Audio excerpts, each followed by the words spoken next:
Welcome to The Explainer. I want you to imagine I'm stepping in today as your senior consultant, and we are holding a team coaching session on AI risks and capabilities. We're going to completely reframe how we view AI. Let's upgrade it from being just a basic content generator into your highly analytical, zero-cost collaborative editor. Let's get to work. Here's our roadmap for today's session. We'll be covering the academic writing trap, using AI as a collaborative editor, real-world editing workflows, maintaining your unique voice, and finally, common mistakes to avoid. All right, Section 1, the academic writing trap. So let's face a somewhat painful reality right off the bat. Why is your methodology section so incredibly hard to follow? Look, when you're intimately close to the material, you develop a massive blind spot. A groundbreaking finding or maybe a really complex sampling strategy just becomes this tangled mess of words to a fresh reader. We naturally assume the reader knows exactly what we know, but that ultimately costs you reader engagement. And let's be totally honest here, it costs you vital citations too. People simply cannot reference what they don't understand. A perfect example of this trap is something called nominalization. That's really just a fancy word for turning verbs into nouns. It's like writing the implementation of the intervention instead of simply saying we implemented. We rely heavily on these academic conventions because, well, we think they make us sound appropriately formal and authoritative. But in reality, they just obscure your actual meaning and completely frustrate anyone trying to read your work. Moving to Section 2, AI as collaborative editor. Okay, this is the absolute critical mindset shift you need to adopt starting today. AI provides suggestions, not mandates. AI isn't here to write the paper for you. You need to think of it as a systematic, highly trained external evaluator that literally never gets tired.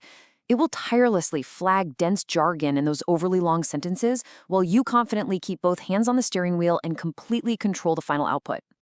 To truly grasp AI's sheer analytical power when you direct it properly, just consider this number, 340. A real-world climate research team used AI to scan 10,000 papers, looking for very specific methodological details. It found 340 highly relevant studies in a matter of hours.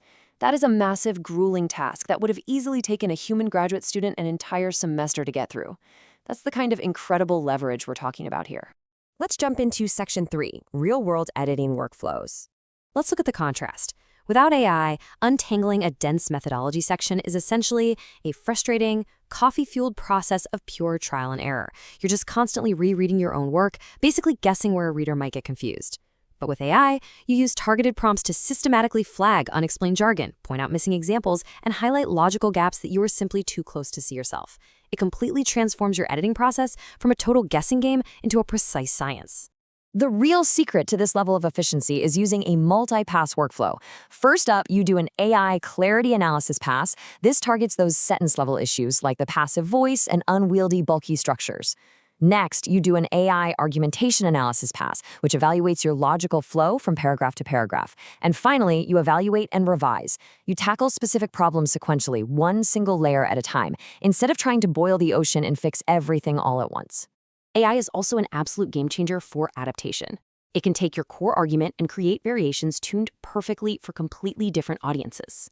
It can output a highly technical version packed with specialist jargon for a journal, a version with relatable analogies for an educated public reading a science magazine, or a really actionable, highly focused summary for policymakers. And it does the whole shebang without losing a single ounce of your underlying scientific precision. Section 4, maintaining your unique voice. Now, a major fear I hear constantly from researchers is that AI is just going to strip away their unique personality and homogenize their writing. So what's the solution? It's selective adoption. You evaluate every single AI suggestion, and you actively reject anything that alters your core meaning or shifts your desired emphasis. By cutting out the confusing jargon and bloated syntax, you're actually enhancing your voice. It allows your distinctive personality and your clear phrasing to shine through crystal clear. And finally, Section 5, common mistakes to avoid. Before you launch into your next revision, we really need to set up some strict guardrails. Never blindly accept all suggestions. As your coach, here is your quick checklist for evaluating task risk versus AI capability. Always ask yourself, is the AI fixing my syntax, or is it trying to fix my facts? If you treat AI as a replacement for substantive revision, you are inviting massive risk. AI might misidentify problems, or, honestly, much worse. If it tries to help you with weak evidence, You might encounter a hallucination where the AI literally inserts fake citations or fabricates statistics just to bridge a logical gap. Never edit without understanding exactly why a change was made, and be super careful not to oversimplify technical nuances. Remember, AI can evaluate flow, but true scientific validity is always going to require your expert human judgment. So, as you look at your next draft, I want to leave you with this question. What aspects of your writing need clarity improvement right now? Which specific patterns in your own work could a systematic, zero-cost AI editor help you fix today? Tomorrow, I want you to take one small section of your writing and put this coaching framework to the absolute test.